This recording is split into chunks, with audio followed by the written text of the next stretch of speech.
ಈ BJPಯವರು ಆಡಳಿಕೆ ಮಾಡಿದ್ರಲ್ಲ 2 ವರ್ಷದಲ್ಲಿ ಏನಪ್ಪ ಅಂತಂದರೆ ಒಂದು ಕಡೆಗೆ ಲೂಟಿಗೂ ಮಾಡಿದ್ದು, ಗಣಿಗಾರಿಕೆ ಹೆಸರಲ್ಲಿ ಲೂಟಿ ಮಾಡಿದ್ದು, ಇನ್ನೊಂದು ಈ ರೀತಿಯಾಗಿ ವರ್ಗಾವಣೆ ಅಥವಾ 40% ಲಂಚ ತಗೊಳೋದ್ರಿಂದ. ಹಿರಿಯೂರು ತಾಲೂಕಿನ ಮಾಜಿ ಜಿಲ್ಲಾ ಪಂಚಾಯತ್ ಸದಸ್ಯರಾದ BC ಪಾಪಣ್ಣ ಅವರ ಮನೆಗೆ ಭೇಟಿ ನೀಡಿದ ಸಂದರ್ಭ ನಮ್ಮ ತುಮಕೂರು ಜೊತೆಗೆ ಮಾತನಾಡಿದವರು, ಬಿಜೆಪಿಯು MLAಗಳನ್ನು ಖರೀದಿಸುವ ಮೂಲಕ ವಾಮ ಮಾರ್ಗದಲ್ಲಿ ಸರ್ಕಾರ ರಚಿಸಿತು.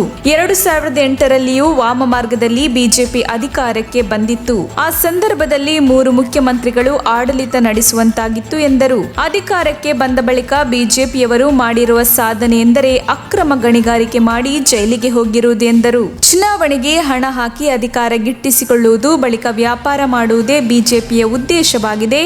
ಇದೀಗ ಗ್ರಾಮೀಣಾಭಿವೃದ್ಧಿ ಇಲಾಖೆಯ ಮಾಜಿ ಸಚಿವ KS ಈಶ್ವರಪ್ಪನವರು 40% ಕಮಿಷನ್ ಕೇಳುವ ಮೂಲಕ ಗುತ್ತಿಗೆದಾರ ಸಂತೋಷ್ ಆತ್ಮಹತ್ಯೆಗೆ ಕಾರಣರಾಗಿದ್ದಾರೆ. ಈ ಘಟನೆಗೆ ಸಂಬಂಧಿಸಿದಂತೆ ಈಶ್ವರಪ್ಪನವರ ವಿರುದ್ಧ FIR ದಾಖಲಿಸಬೇಕು ಎಂದು TB ಜಯಚಂದ್ರ ಆಕ್ರೋಶ ವ್ಯಕ್ತಪಡಿಸಿದರು. ಸಂತೋಷ್ ಪಾಟೀಲ್ ಆತ್ಮಹತ್ಯೆ ಪ್ರಕರಣವನ್ನು ಮುಚ್ಚಿ ಹಾಕುವ ಸಂಚು ಸರ್ಕಾರ ಮಾಡುತ್ತಿದೆ. ಮುಖ್ಯಮಂತ್ರಿ ಬಸವರಾಜ ಬೊಮ್ಮಾಯಿಯವರು 3 ತಿಂಗಳಲ್ಲಿ ಈಶ್ವರಪ್ಪ ಆರೋಪ ಮುಕ್ತರಾಗಿ ಮತ್ತೆ ಸಚಿವ ಸ್ಥಾನ ಪಡೆದುಕೊಳ್ಳುತ್ತಾರೆ ಎಂದು ಹೇಳಿಕೆ ನೀಡುತ್ತಿದ್ದಾರೆ ಎಂದು ಅವರು ಆರೋಪಿಸಿದರು. ಅಂದಿನ ಕಾಂಗ್ರೆಸ್ ಪಕ್ಷದ ಆಡಳಿತದಲ್ಲಿ ಮಾಹಿತಿ ತಂತ್ರಜ್ಞಾನ, ಜೈವಿಕ ತಂತ್ರಜ್ಞಾನದಲ್ಲೇ ಕರ್ನಾಟಕ ನಂಬರ್ 1 ಮೊದಲನೆಯ ಸ್ಥಾನ ಪಡೆದುಕೊಂಡಿತ್ತು. ಆದರೆ ಇದೀಗ ಬಿಜೆಪಿ ಸರ್ಕಾರದ ಆಡಳಿತದಲ್ಲಿ ಭ್ರಷ್ಟಾಚಾರದಲ್ಲಿ ನಂಬರ್ 1 ಸ್ಥಾನ ಪಡೆದುಕೊಂಡಿದೆ. ಬಿಜೆಪಿ ಲೂಟಿ ಮಾಡುವ ಕೆಲಸ ಮಾಡುತ್ತಿದೆ ಎಂದು ಟೀಕಿಸಿದರು. ಪಂಡಿತ್ ಜವಾಹರಲಾಲ್ ನೆಹರು, ಮೌಲಾನಾ ಆಜಾದ್, ಸರ್ದಾರ್ ವಲ್ಲಭಾಯ್ ಪಟೇಲ್ ಇವರುಗಳ ನೇತೃತ್ವದಲ್ಲಿ ಬಂದಂತಹ HAL, HMT, ಏರ್ ಇಂಡಿಯಾಗಳನ್ನು ಮಾರಾಟ ಮಾಡಿದ್ದು, ರಾಷ್ಟ್ರೀಯ ಬ್ಯಾಂಕ್ಗಳನ್ನು ಖಾಸಗೀಕರಣ ಮಾಡುತ್ತಿರುವುದು ಬಿಜೆಪಿಯ ಸಾಧನೆಯಾಗಿದೆ. 148 ಸ್ವತಂತ್ರ ರಾಷ್ಟ್ರಗಳಲ್ಲಿ EVM ಬಳಕೆ ಮಾಡುತ್ತಿರುವುದು ಭಾರತ ಸೇರಿದಂತೆ ಕೇವಲ 3 ದೇಶಗಳಲ್ಲಿ ಮಾತ್ರ. ಜಪಾನ್ನಂತಹ ಮುಂದುವರಿದ ದೇಶ, ಇಸ್ರೇಲ್ನಂತಹ ದೇಶಗಳು ಇಂದಿಗೂ ಬ್ಯಾಲೆಟ್ ಸಿಸ್ಟಮ್ ಬಳಸುತ್ತಿದ್ದಾರೆ ಎಂದು ಅವರು ಹೇಳಿದರು. ಇಂದಿನ ತಂತ್ರಜ್ಞಾನ ಕಾಲದಲ್ಲಿ ATMನಿಂದಲೇ ವಿವಿಧ ಮಾರ್ಗಗಳನ್ನು ಬಳಸಿ ಹಣ ಕದಿಯುತ್ತಾರೆ. ಅಂಥದ್ರಲ್ಲಿ EVM ಮಿಷಿನ್ ಹ್ಯಾಕ್ ಮಾಡುವುದು ಅಷ್ಟು ಕಷ್ಟಕರ ಕೆಲಸವೇ ಎಂದು ಅವರು ಪ್ರಶ್ನಿಸಿದರು. ಚಿತ್ರದುರ್ಗ ಜಿಲ್ಲೆಯಲ್ಲಿ ಕಾಂಗ್ರೆಸ್ ಪಕ್ಷವು ಮನೆಯೊಂದು 2 ಬಾಗಿಲು ಎನ್ನುವಂತಾಗಿದೆ. ಮಾಜಿ ಸಚಿವ ಸುಧಾಕರ್ ಅವರಿಗೆ ಈ ಬಾರಿ ಕಾಂಗ್ರೆಸ್ ಟಿಕೆಟ್ ಕೈ ತಪ್ಪುತ್ತಾ ಎನ್ನುವ ಪ್ರಶ್ನೆಗೆ ಉತ್ತರಿಸಿದ TB ಜಯಚಂದ್ರ, ರಾಜಕೀಯ ಪಕ್ಷದಲ್ಲಿ ಹೊಸ ಮುಖಗಳು ಬರುತ್ತಾ ಇರುತ್ತವೆ, ಹಳೆಯ ಮುಖ ಬದಲಾಗುತ್ತಿರುತ್ತದೆ ಎಂದರು. ಈ ಸಂದರ್ಭದಲ್ಲಿ ಕಾಂಗ್ರೆಸ್ ಮುಖಂಡರಾದ ಸೋಮಶೇಖರ್ B, ಮಾಜಿ ಜಿಲ್ಲಾ ಪಂಚಾಯತ್ ಸದಸ್ಯರಾದ CB ಪಾಪಣ್ಣ, ಕಾಂಗ್ರೆಸ್ ಪಕ್ಷದ ಮುಖಂಡರಾದ SR ರಾಮಕೃಷ್ಣಪ್ಪ, BC ಜಯಣ್ಣ, ಈಶ್ವರಪ್ಪ, ಶಶಿಕುಮಾರ್ ದಿಂಡಾವರ, ನರಸಿಂಹಮೂರ್ತಿ, ಸಾಮಾಜಿಕ ಜಾಲತಾಣ ಅಧ್ಯಕ್ಷರಾದ ನರಸಿಂಹಮೂರ್ತಿ, ಜವನಗೊಂಡನಹಳ್ಳಿ, ಕಾಂಗ್ರೆಸ್ ಪಕ್ಷದ ಮಹಿಳಾ ಘಟಕದ ಅಧ್ಯಕ್ಷರಾದ MS ಗೌರಿ ಮುರಳೀಧರನ್ ಹಾಗೂ ಕಾಂಗ್ರೆಸ್ ಪಕ್ಷದ ಕಾರ್ಯಕರ್ತರು ಹಾಗೂ ಮುಖಂಡರು ಇತರರು ಉಪಸ್ಥಿತರಿದ್ದರು. ವರದಿ ಮುರಳೀಧರನ್ R, ಹಿರಿಯೂರು. ಅಂದರೆ ಭಾವನಾತ್ಮಕವಾಗಿರ್ತಕ್ಕಂಥ ವಿಚಾರಗಳನ್ನ ಜನಗಳ ಮುಂದೆ ಇಟ್ಕೊಂಡು ಹೋಗೋದ್ರಿಂದ ಜನಗಳು ಅದನ್ನು ಕೇಳಿದರೆ ಅದು ದುರಂತ ಆಗ್ತದೆ. ಕರ್ನಾಟಕದ ಪಾಲಿಗೆ, ದೇಶದ ಪಾಲಿಗೆ ದುರಂತ ಆಗ್ತದೆ. BJP ವಾಮ ಮಾರ್ಗದಲ್ಲಿ ಅಧಿಕಾರದ ಗದ್ದಿಗೆ ನೀಡಿದ್ದಕ್ಕೆ ಏನು ಪ್ರಯತ್ನ ಪಡ್ತಿದ್ಯೋ ಅದು ತಪ್ಪಿಸೋಂಥ ಕೆಲಸವನ್ನು ಮಾಡಬೇಕಾದಾಗ ಮತ್ತೆ ಕಾಂಗ್ರೆಸ್ ಅಧಿಕಾರಕ್ಕೆ ಬಂದಾಗ ಮಾತ್ರ ಅದು ಸರಿದಾರ ಬರೋಕ್ಕೆ ಸಾಧ್ಯ. EVM ಅಂತಕ್ಕಂಥದ್ದು, ಎಲೆಕ್ಟ್ರಾನಿಕ್ ವೋಟಿಂಗ್ ಮಿಷನ್ ಅಂತಕ್ಕಂಥದ್ದು ಇಡೀ ಪ್ರಪಂಚದಲ್ಲಿ ಇರ್ತಕ್ಕಂಥದ್ದು ಸುಮಾರು 148 ದೇಶಗಳು ಬರ್ತದೆ, ಸ್ವತಂತ್ರ ರಾಷ್ಟ್ರಗಳು. ಅದರಲ್ಲಿ 2-3 ರಾಷ್ಟ್ರದಲ್ಲಿ ಮಾತ್ರ EVM ಮಿಷಿನ್ ಇರೋದು. ಬೇರೆ ದೇಶಗಳಲ್ಲೆಲ್ಲ ಕಡೆ ಕೂಡ ಬ್ಯಾಲೆಟ್ ಸಿಸ್ಟಮ್ ಇರ್ತಕ್ಕಂಥದ್ದು. ಇಲ್ಲಿ ಎಲ್ಲಿರೋದು ಅಂದರೆ ಇಂಡಿಯಾದಲ್ಲಿ ಮಾತ್ರ ಇದೆ. ಇನ್ನೊಂದು ಸೌತ್ ಆಫ್ರಿಕಾದಲ್ಲಿ ಎಲ್ಲ 1 ಕಡೆ 2 ಕಡೆ ಇದೆ. ಇದು EVM ಮಿಷಿನ್ ಅಂತ ಹೇಳಿದ್ರೆ ಇದು ಡಿಜಿಟಲ್ ಮಿಷಿನ್ ಏನಿದೆಯಲ್ಲ ಅದನ್ನು ಯಾವತ್ತೂ ಕೂಡ ಹ್ಯಾಕ್ ಮಾಡೋದಕ್ಕೆ ಸಾಧ್ಯ.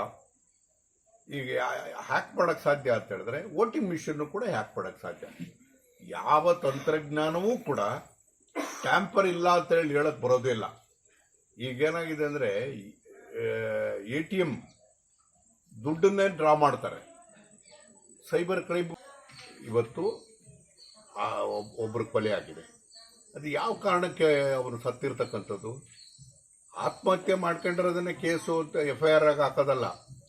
ಯಾವ ಕಾರಣಕ್ಕೋಸ್ಕರ ಅಂದರೆ ಲಂಚ ಕೊಡಲಿಲ್ಲ ಅಥವಾ ಕೊಟ್ಟಿದ್ದು ಪೂರ್ಣ ಆಗಲಿಲ್ಲ ಅನ್ನೋ ಕಾರಣಕ್ಕೋಸ್ಕರ ಅಂದರೆ ಭ್ರಷ್ಟಾಚಾರ ನಿಷೇಧದ ಕಾಯ್ದೆ ಆ ಅಡಿನಲ್ಲಿ ಸೆಕ್ಷನ್ಗಳನ್ನ ಸೇರಿಸ್ಬೇಕಾಗಿತ್ತು. ಸೇರಿಸಲಿಲ್ಲ. ಅದು ಸೇರಿಸಿದ್ರೆ ಏನಾಗಿತ್ತು ಅಂದರೆ ಇವ್ರು ಜೈಲಿಗೆ ಹೋಗಲೇಬೇಕಾಗಿತ್ತು. ಮುಖ್ಯಮಂತ್ರಿ ಇದ್ದಾರಲ್ಲ, ಅವ್ರು ಹೇಳ್ತಾರೆ 3 ತಿಂಗಳಲ್ಲಿ ವಾಪಸ್ ಬಿಡ್ತಾರೆ ಅವರು ಸರ್ಕಾರಕ್ಕೆ ಅಂತೇಳಿ.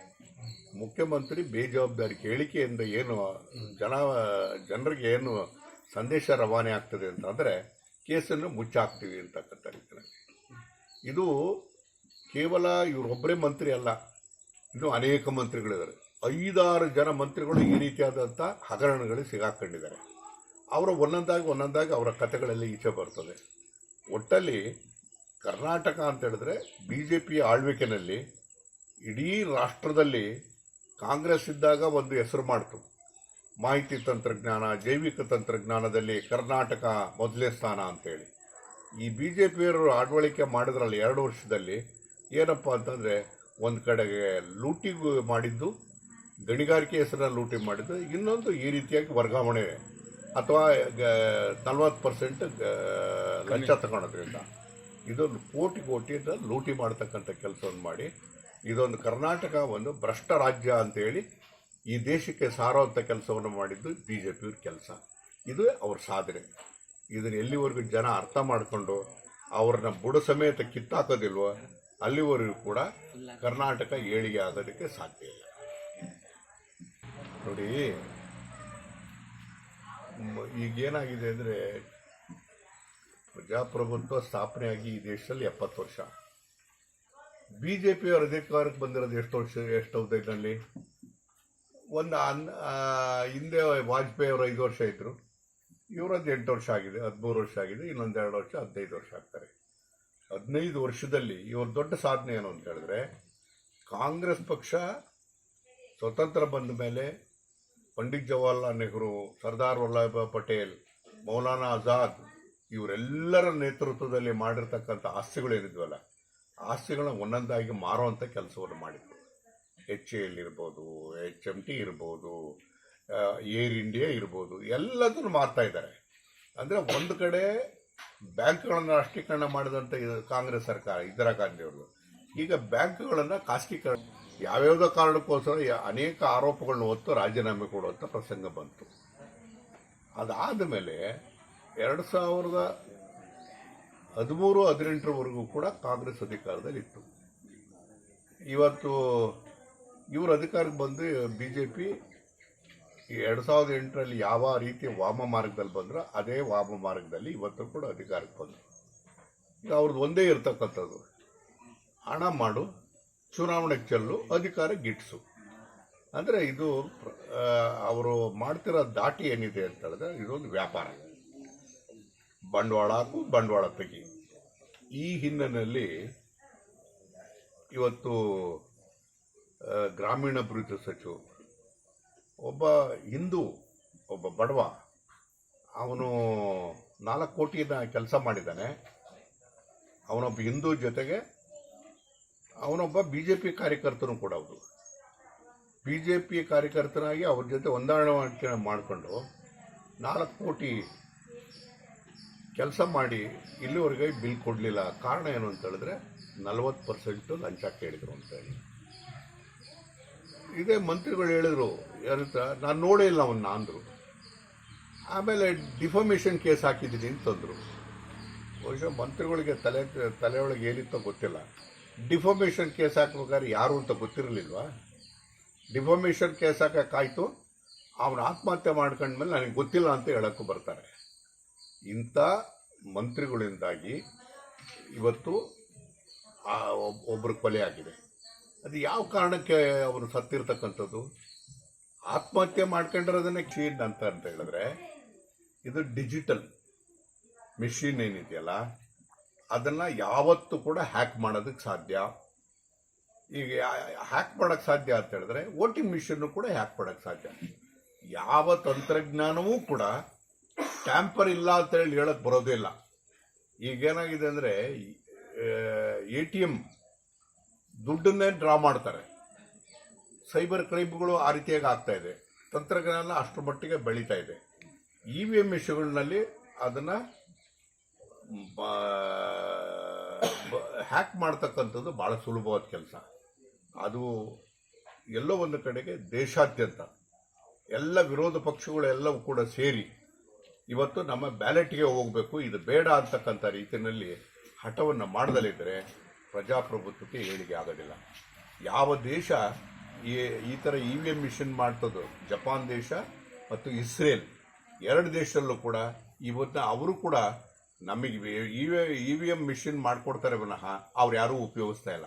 ಕಾರಣ ಇವತ್ತು ಪ್ರಜಾಪ್ರಭುತ್ವ ಇರತಕ್ಕಂಥ ಯಾವುದೇ ದೇಶಗಳಾದರೂ ಕೂಡ EVM ಮಿಷನ್ನ ಟ್ಯಾಂಪರ್ ಮಾಡೋಕ್ಕೆ ಸಾಧ್ಯ, ಅದರಿಂದ ಫಲಿತಾಂಶಗಳು ಹೆಚ್ಚು ಕಮ್ಮಿ ಮಾಡೋಕ್ಕೆ ಸಾಧ್ಯ, ಮೋಸ ಮಾಡೋಕ್ಕೆ ಸಾಧ್ಯ, ಆಡಳಿತ ಪಕ್ಷಕ್ಕೆ ಅದು ಸಹಾಯ ಆಗುತ್ತೆ ಅನ್ನೋ ಕಾರಣಕ್ಕೋಸ್ಕರ ಯಾರು ಕೂಡ ಅದು ಉಪಯೋಗಿಸ್ತಿಲ್ಲ. ನಮ್ಮ ದೇಶದಲ್ಲಿ ದಡ್ಡರು ನಾವು ಉಪಯೋಗಿಸ್ತಾ ಇದ್ವಿ ಅಷ್ಟೇ. ಕೂತ್ಕೊಂಡು ತೀರ್ಮಾನ ಮಾಡ್ತಾರೆ.